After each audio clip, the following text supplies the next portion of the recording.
In today's video, I'm going to teach you how to share Google Drive files in Slack effortlessly. Whether you're collaborating with teammates, sharing important documents, or simply integrating your tools for smoother workflow, this guide will walk you through the process step by step, ensuring you're able to share files seamlessly in no time. First, let's start by navigating to Google Drive. You'll want to open up your Google Drive and locate the specific file you're planning to share.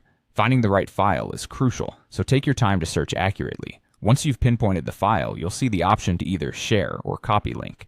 Clicking Share allows you to adjust the sharing permissions, which can be particularly useful if you need someone to edit or just view the document. However, for our purposes, clicking Copy Link is a straightforward way to grab the link needed to share the file.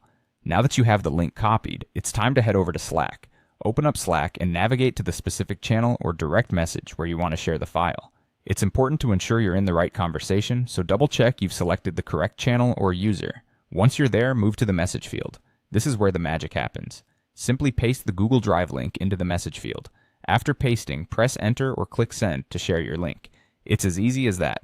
The file link you shared will now be visible to everyone in the selected channel or conversation. But here's a quick tip. If you have the Google Drive app connected within Slack, you might see a prompt asking you to update the file's sharing permissions.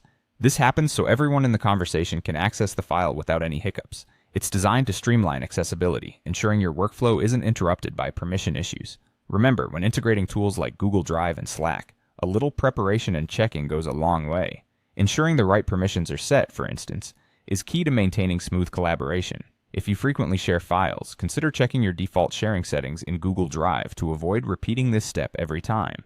And there you have it, a simple, quick, and effective way to share Google Drive files in Slack. By following these steps, you'll enhance your team collaboration and ensure that everyone has the information they need precisely when they need it. If you found this guide helpful, feel free to leave a comment or like, and don't forget to subscribe for more tutorials. Thank you for watching, and stay tuned for more insightful tips